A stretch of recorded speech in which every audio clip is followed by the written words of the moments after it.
usamos para afirmar un poco Marce, las charlas. te corrijo una cosa, vos dijiste optar, en realidad no optan, No, porque, no es se lo que, opta, exacto. porque es lo que vos Lo que decías. hacen los padres son que optan Claro. por cambiar la sexualidad de esos niños. Hay una película argentina que es una de las mejores que he visto sobre el tema de intersexualidad, que se llama El último verano de la bollita. No sé si alguien la vio. Se las recomiendo. No es muy conocida, pero es muy buena. Es un niño criado en un ambiente súper machista en el campo y resulta que, bueno, no es un niño. Entonces la pueden ver. El último verano de la bollita. Es una de las mejores películas argentinas sobre la temática. Y después está XXI, que seguramente la conocen. Pero la que yo les digo, El último verano de la bollita, es mucho más clara esta cuestión del juego entre la identidad y la intersexualidad. Porque es un niño en toda la película. Pero hay otras cosas que pasan que son ambiguas. Además, por ejemplo, volviendo a Virginia, Daniela, porque de una le decimos Daniela, otra Virginia, ella hizo la transición muy grande. Ya se había casado, había tenido una hija, digamos, esa fue una crítica que le hicieron muchos, ¿no? Pero evidentemente andaba dando vuelta esto en la cabeza, esto mismo que dice Marcela, yo no lo pude evitar, traté de ser Hubo un caso, cuando salió la ley de identidad de género en Mar del Plata, una persona de 85 años fue a hacerse el cambio de identidad de género porque decía que ahora estaba permitido por la ley ser así y se empezó a vestir de mujer. Fue un caso en Mar del Plata, no sé si lo habías escuchado. No. Increíble. No.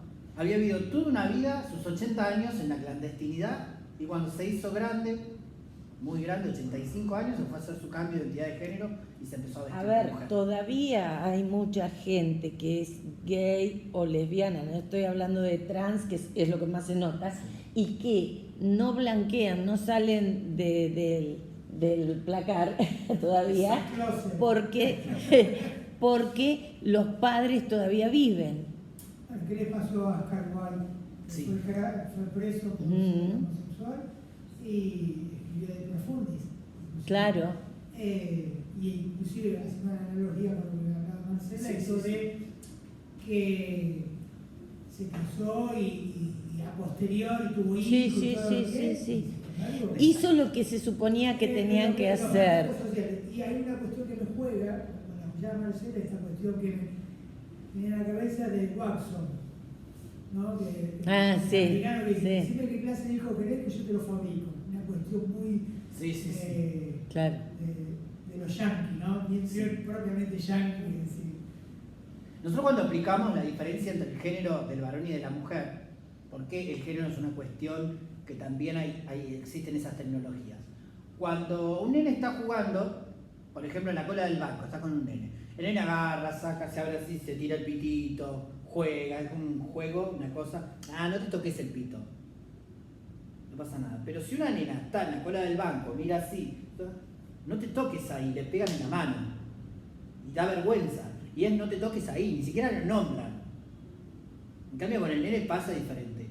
Esas cuestiones de cómo se tiene que sentar una mujer. ¿A qué vamos, vagos? O así.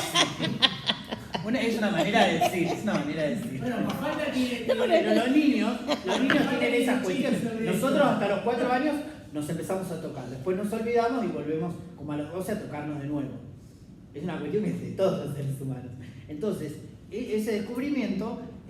muchas veces en la mujer hay una cierta veda, en algunas culturas incluso hasta se corta el clítoris con una cosa filosa, con una piedra, con algo, se produce la mutilación genital porque la mujer no puede tener placer. Pero todavía seguimos teniendo esas tecnologías de corrección sobre el cuerpo de la mujer. Si tenés una amiga que eructa o se deja el pelo en el sobaco, el resto hace toda una... Y esas son cuestiones totalmente de género que las tenemos profundizadas continuamente. Después cuando les muestren una foto van a ver que hay un montón de cuestiones de género y de cuestión de la imagen que nos atraviesan un montón a todos. Cuando hablamos de personas trans, el término de personas trans, por ahí alguien lo sabe, pero bueno, es como una refrescada rápida, si alguien tiene alguna duda me pregunta, engloba a todas las personas, tanto a las personas travestis, transgéneros y transexuales, pero utilizamos siempre el término persona trans. Muchas veces antes se acuerda que se utilizaba el término los travestis, es las. Y además evita esto de que estemos pensando qué tiene abajo de la ropa. Exactamente. A ver si se hizo la operación, si no se hizo la operación, si se la piensa hacer, qué va a hacer con eso. ¿Se entiende? Entonces simplificamos. El término travesti hoy en día está como revalidado con esas palabras que yo les contaba. Hay personas que dicen que son decoloniales, entonces utilizan el término travesti y no el término transgénero. El término travesti muchas veces lo asociamos a personas que usan ropa de sexo o de género opuesto. Varones que se visten de mujer o mujeres que se visten de varón que no se ve tanto. O a las transformistas que están en la calle repartiendo volantes. O a Mamá Cora, por ejemplo, que es Antonio Basalla disfrazado de mujer. Y ahí a nadie se le ocurre, no, decirle es Antonio. En realidad es Mamá Cora. Es como un personaje que se ilustra. Pero hay muchas personas que han revalidado esa palabra travestis y se autodefinen como travestis. Nosotros no, digamos, en mi caso yo no me autodefino como travesti, sino como una persona transgénero. Pero hay personas que aceptan esa terminología de travestis. Pero ahí estás también asociando de que vos elegís ponerte ropa de un sexo opuesto. Entonces estás de alguna manera diciendo que hay una dualidad. En el inicio de nuestros tiempos, en muchas culturas, había otro tipo de clasificaciones de género, no había varones y mujeres. Había culturas, por ejemplo, en el norte de América, que, para no generalizar, que tenían hasta 5 géneros. Tenían un género que se llamaba Verdace, que tiene toda una etimología, que quiere decir 2 espíritus. En realidad Verdace también venía del francés, que tenía que ver con esto de como la palabra puto, de estar a disposición de. En el libro de la homosexualidad en la historia argentina también se habla de algunos indios tehuelches que tenían otro género, mayormente eran personas que ejercían el rol de adivinos o de brujos, de chamanes. Entonces tenían otro tipo de actividades que realizaban. Después hay otro libro que es muy viejo, no, es joven el libro, tiene mi edad, que es del 84, que es de Carlos, bueno, ahora no me voy a acordar el apellido, que se llama Guerreros, Chamanes y Travestis. Entonces cuenta historias antropológicas en diferentes culturas sobre personas homosexuales y después sobre personas que tenían otro género. Incluso hoy en día en muchas otras culturas, por ejemplo en México existen las muyes, en otros... En la India. En la India están las hijra y en otro lugar hay un grupo de personas que son las que se encargan de cuidar a los niños y que no se imaginan, es una isla cerca de Tonga, que no se imaginan un mundo sin esas personas que tienen un nombre especial, que en realidad son chicas trans. No hay personas trans masculinas en ese lugar, que sino son todas trans femeninas. Son personas que nacieron y se puso su identidad como varón, digamos, nacieron con un pene, hicieron su transición a mujeres y ellas son las que cuidan de los niños. Y no se imaginan en esa cultura sin esas personas porque son las que cuidan específicamente a los niños. Las mujeres se dedican a los quehaceres de faenar el pescado y hacer chozas y otras cosas, y los varones a lo que es el trabajo. Entonces, estas personas son las que cuidan de los niños. Es súper llamativo el ejemplo. ¿Ibas a preguntar algo? ¿De quién es el libro? El libro es de Carlos Cardín, creo, si no me equivoco. Son todos extractos antropológicos. Y uno de ellos habla sobre los tehuelches, que había casos en los que los tehuelches eran los chamanes, en el caso de Argentina. Y después va hablando de diferentes lugares del mundo. Y también habla mucho sobre la homosexualidad. Está como dividido. El primer extracto antropológico habla sobre la homosexualidad, incluso plantea en un inicio la homosexualidad como una problemática, en el año 84, en el año que nací yo. Ese libro tiene 38 años. Las hojas amarillas, muy difícil conseguirlo, pero está muy bueno. Y después la segunda parte es más sobre personas trans. Las personas transgénero son las personas que hacen un cambio de su imagen, no de su genitalidad, hacia el otro lado, tanto transgénero varón o mujer, digamos, masculino o femenino. Y las personas transexuales son las que se someten a una cirugía de reasignación sexual, tanto si nacen con genitales masculinos hacia genitales femeninos o al revés, de genitales femeninos hacia genitales masculinos. Está la faloplastía y la vaginoplastía. Si alguien tiene alguna pregunta específica, un poco lo doy como entendido y pasamos. Pero alguien puede preguntar. En el caso del chico, lo vemos que tiene vestimenta masculina, que tiene una revista de deportes, que tiene ropa interior masculina, tiene un tatuaje que mayormente parece masculino. ¿Cómo lo llamaríamos? ¿Como varón? Bien, es una persona transgénero. Debajo de su cuerpo tiene una vagina. Y ella es una modelo brasileña. Bueno, esto es muy estereotipado. El hombre con, no sé, creo que ninguna varón debe tener esos abdominales. Hay alguno que otro. Y ella, sin embargo, tiene pene. Es una mujer trans. Entonces, digamos, nosotros no vemos los genitales, pero sí vemos los genitales culturales, que es lo externo, lo de afuera. No se nos ocurriría llamarla a él y a él llamarla a ella. Muchas veces a nosotras, que no hacemos cambios hormonales desde chicas o no tuvimos la posibilidad, se nos notan determinadas cosas y a veces nos llaman como los travestis o el trans. Bueno, debería ser persona trans, si no querés decirlo.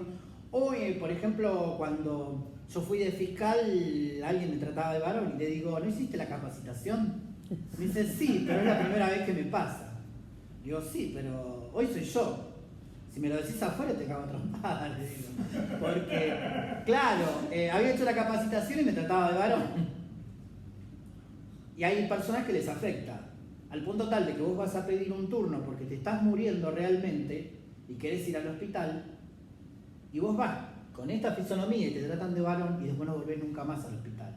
Y así como todas nuestras compañeras históricamente se murieron en la casa o en un baldío, porque mayormente nosotras no morimos calentitas en un hospital acompañadas, o morimos en un baldío asesinadas, la mayoría, o morimos por alguna infección no tratada, porque el sistema, si bien es expulsivo, imagínense para ir al intersonal a sacar un turno, tienen que ir ustedes a las 5 de la mañana, imagínense para nosotras que vamos a ir a sacar el turno a las 5 de la mañana, pero después el médico no nos va a querer atender.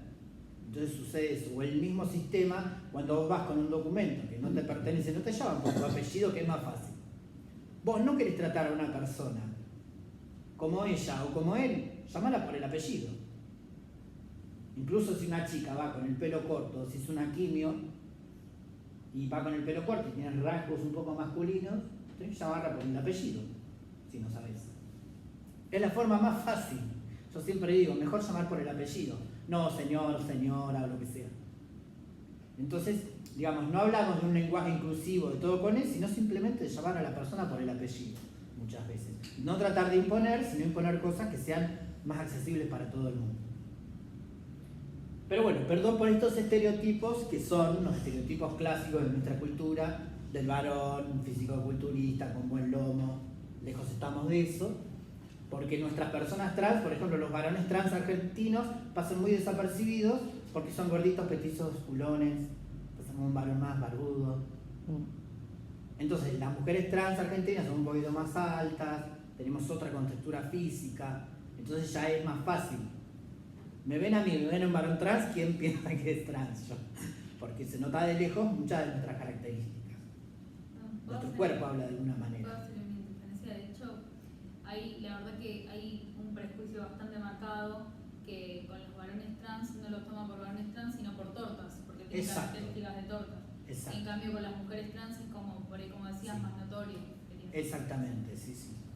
Sucede eso también. Y después, bueno, dentro de nuestro colectivo hay una gran discriminación entre abolicionistas, no abolicionistas, sobre el tema de trabajo sexual, que después vamos a hablar, sobre cómo tiene que ser una persona trans. Por ejemplo, yo siempre la presento a Fabiana como mujer. Y hay gente que se queda, ¿Fabiana? Sí, Fabiana. ¿Qué tiene que ver? Que te pelaba. Para mí es Fabiana, no me importa lo exterior. Te puse como ejemplo, si me permitís. O mujeres amigas tortas que las trato como varón. Entonces, bueno, cada cual su percepción, les digo, ¿viste? Por ahí romper esos esquemas. Sí, el tema Está es la bueno. discriminación. El tema es la Porque, discriminación. claro, porque uno se puede equivocar. Yo me acuerdo una vez estábamos en la mesa de diversidad, el gallego le dijo, como de hombre, a una trans que no se notaba en absoluto que era trans. Sí, sí, sí. Digamos, sí, o sea, vos la mirás y decís, re varón. Entonces, uno se puede equivocar. La cuestión es que una vez que el otro te dice, no, mire, yo tal cosa, yo prefiero que me digan esto, no seguir la historia. Sí. Porque errores puede haber inclusive entre las personas cis. A ver, como vos decías, una lesbiana, viste, bastante varonil, que se corte bien el pelito y que ande muy tapada, vos lo podés confundir, digamos, ¿no? Yo tengo un amigo que es gay, pero es súper cisexual, barbudo, todo, y le digo, tenés más teta que yo. Nos reímos. Claro. Vamos andando por la calle. Claro, la cuestión es la discriminación. Ese es el Es la cuestión, bueno, entonces eso pasa. En nuestras comunidades también. A veces hay personas gays que no quieren a las personas trans, o al revés, bueno, es un tema. O la persona que no está, digamos, chicas que han empezado su transición, que se nota, entonces son muy discriminadas, son tomadas como tortas y no como varones trans, porque no han llegado todavía a todo su desarrollo, o no se animan a hormonarse. Nosotros tuvimos un chico que dejó la escuela porque tenía dolores de panza que eran terribles, quedaba tirado en el piso. Por esta cuestión, en la escuela lo aceptaban, estaba todo bien, figuraba igual con el nombre femenino, pero tuvo que dejar la escuela, tenía 15 años, el chico, por todas estas cuestiones de la presión social, porque él todavía no podía hormonarse, porque si no iba a tener un problema mucho mayor de hígado y no sé qué otro problema más, entonces estaba con esos dolores de panza que lo dejaban muerto de los nervios, porque él quería sí o sí hormonarse para no desarrollarse como mujer. Entonces le habían dado después unos bloqueadores hormonales para postergar el tema de la menstruación. Recién ahí empezó un poco a poder seguir adelante, pero tuvo muchísimos problemas por esta cuestión, de no poder empezar el tratamiento hormonal. Entonces se notaba que tenía carita de mujer y demás, y él quería, hoy lo ves en la calle, es un pibe, porque tiene barba, desarrolló musculatura y demás. La testosterona es muy invasiva, entonces enseguida empieza el efecto. Pero cuando recién se empieza, está esta cuestión de lo que vos decías, de que hay mucha gente que trata como lesbiana a trans. Además hay otra cosa, que yo lo noto también en vos, porque estoy segura que la otra vez que fuimos a tomar un café, el mozo dijo señoras. Ella no. Yo enseguida le discute. Es esta preocupación por estar del otro lado, porque hay muchos hombres que son muy lampiños. Sí. Entonces, si hay un varón trans, puede ser que sea lampiño, pero hay varones cis que son lampiños. Entonces, si no hubiera toda esta cuestión de la discriminación, lo tomaríamos más tranquilo. Bueno, sí, se equivocó. Hay varones que viste que son re lampiños que parecen chicas. Exacto, y también el tema de la discriminación pasa en los años. Argentina yo soy chileno, me vine a los 18 años para 19, soy de Santiago de Mendoza, nunca más volví. Pasé el tema de la discriminación por el lado primero familiar. Allá existe en Chile el tema de la discriminación muy fuerte, el catolicismo prevalece en la sociedad. Yo crecí en dictadura, o sea, el ser gay era algo terrible. Yo no lo padecí tanto porque, bueno, allá hay clase media y clase baja, allá no hay tutía. Entonces yo me manejaba cuando llegué a Santiago, ahí conocí lo que era el ambiente, gay y todo eso. Pero vos te dabas un beso en la mejilla, yo tengo primos de toda la vida en Neuquén, entonces para mí era como un venir, hola, ¿qué tal? En Chile te das un beso y ibas preso. Sí. Ofensa al pudor y a las buenas costumbres, que no sé si se ha quitado eso hoy en día. La prostitución, tanto varones como mujeres, las mataban a golpe. Yo conocí una chica que estaba embarazada y le hicieron perder el bebé, y de ahí dije, no, yo me tengo que ir de este país porque yo no podía luchar contra lo que yo era. Imagínate, colegios católicos, familia católica apostólica romana, fue un trauma lo mío, ¿me entendés? Entonces, la discriminación pasa los años y sigue estando. Y es lo que muchas veces hace que los chicos se equivoquen, a cometer errores, a vivir infeliz, porque si yo me hubiera quedado en Chile, hoy en día sería capaz el tipo tapado, que yo digo tapado, que no sé si escribe la palabra, casado, padre de familia, aunque siempre fue igual, pero sería así el caso de mucha gente, ¿entendés? Entonces uno escapa. Para mí la Argentina fue el país que me dio la posibilidad de conocer otra mentalidad, otro mundo. Amo, es mi país que elijo. Hace 30 años que vivo acá, no lo cambiaría por nada, y aunque a veces faltan cosas para construir, yo participo con Marcela Nata, pero hoy en día es visibilizar, es hacer entender, poder comunicar a los chicos, sobre todo a la juventud, la prevención, el sociabilizar con una persona diferente, porque no es a ver que vos tengas culpa de nada. Hay muchos chicos que se sienten culpables por su identidad, y es horrible. Y a pesar de que este es un país muy abierto en Sudamérica, es el único, para mí, en salud, en cosas, universidades y cosas que a veces uno no aprovecha, pero sí en la mirada del otro afecta, y mucho. Y hoy en día hay que visibilizar eso como para que un chico no se sienta culpable de lo que vos sentís por dentro.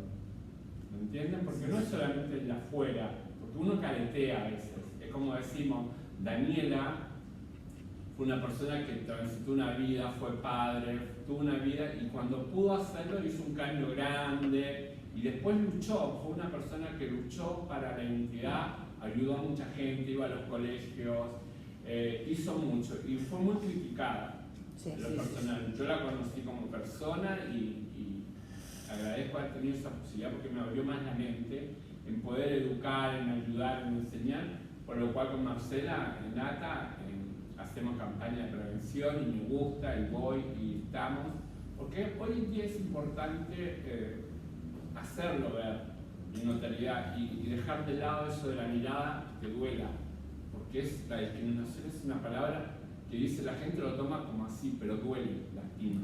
No, obvio. Sí. Sí. Bueno, Preta decía, viste que hay un colectivo importante de peruanas, dice, yo vine acá a la Argentina porque en Perú yo no podría estar así. No, en Perú es terrible. Yo estuve en Machu Picchu, estuve 1 año y medio viviendo allá, y te digo sinceramente, un día yo subo, viste, allá lo terrible son las combis, porque son los colectivos de ahí. Yo estuve en Cusco, me quedé trabajando, y un día sube una chica trans y yo me doy cuenta, viste, y se rompe el colectivo, o sea, se rompe la combi en una subida. Vos sabés que los tipos la bajaron, la empujaron, la escupían. No. Cabrón. Le tiraban piedras, tuvo que salir corriendo con una quebrada, que yo quedé, Dios mío. Y vos ves, a mí me ves en Floripondio andando, si no me ves a mí como no ver el obelisco a la 9 de julio. Pero, ¿qué pasa? Ellos con el extranjero tienen un respeto, pero con su persona de su ciudad, no.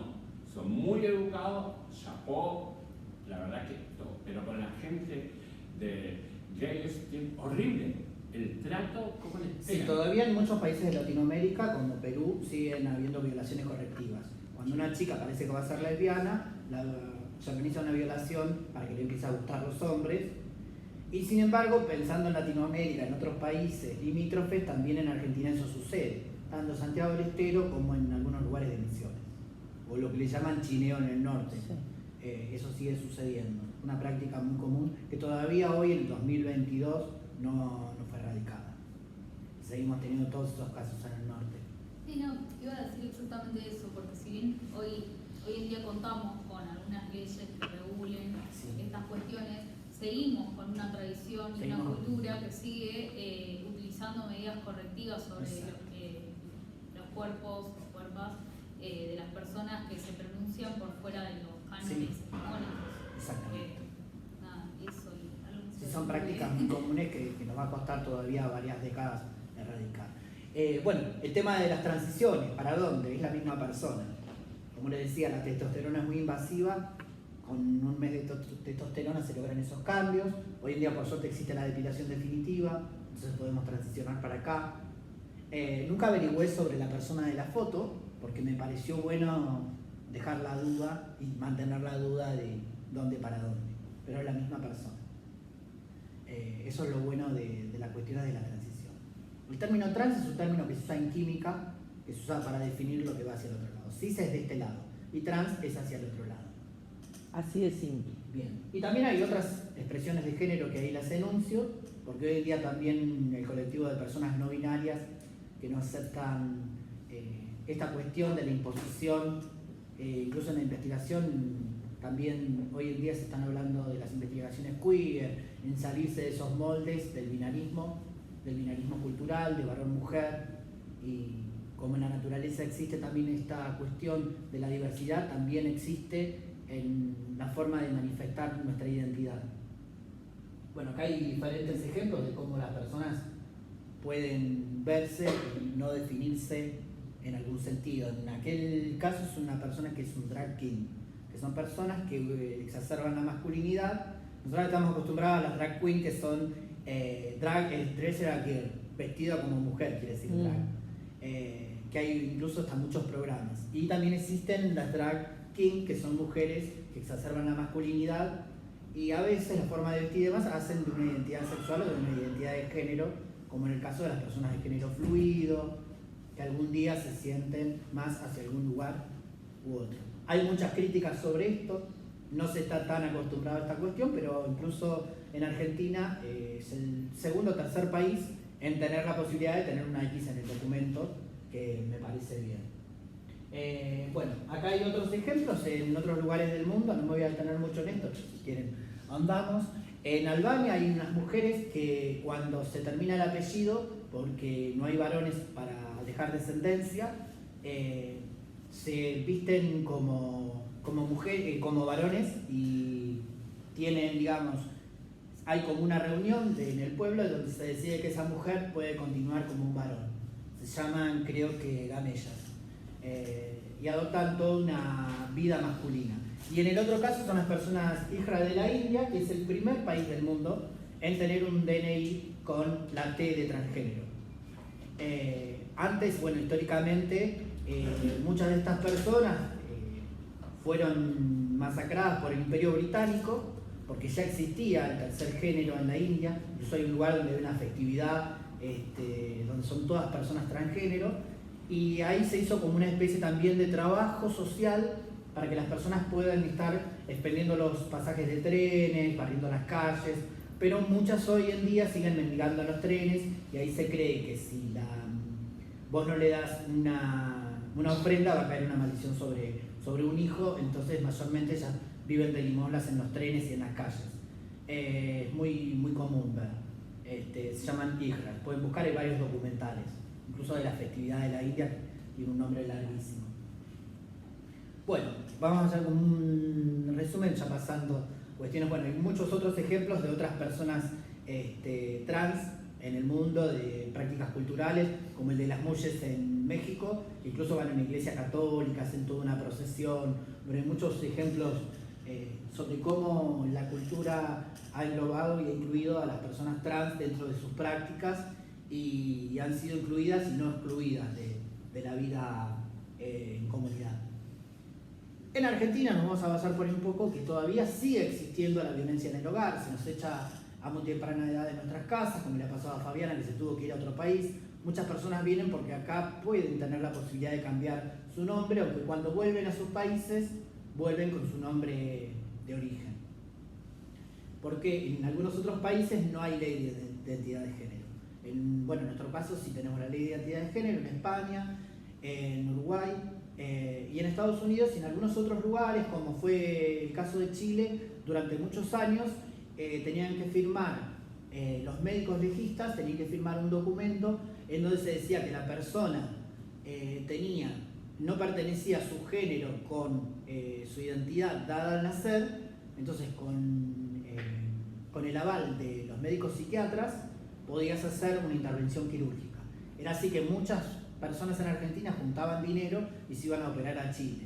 Y se transformó Chile en un lugar donde se hacían las mejores operaciones. Incluso el médico más importante que dejaba las vulvas mejor hechas estaba en Chile. Entonces todas las chicas que querían hacer su cambio de genitales iban a Chile a hacérselo, pero después cuando volvían tenían problemas, como el caso de Mariela Muñoz, que estuvo presa porque venía con un documento chileno y tenía un documento de varón, y fue todo un tema en aquel momento que se habló muchísimo del caso de Mariela Muñoz, que fue una de las precursoras de esta cuestión de venir de otro país con otra identidad Y después había que hacer toda una gestión que tardaba años y años hasta que se podía conseguir el documento argentino con el cambio registral, que muchas veces era imposible, hasta la venida de la ley. Pero bueno, más allá de la ley, muchas personas LGBT, incluidas sobre todo las personas trans, somos expulsadas de nuestros hogares a los 12 años para arriba, cuando se nos empieza a notar, o muchas vienen del interior del país.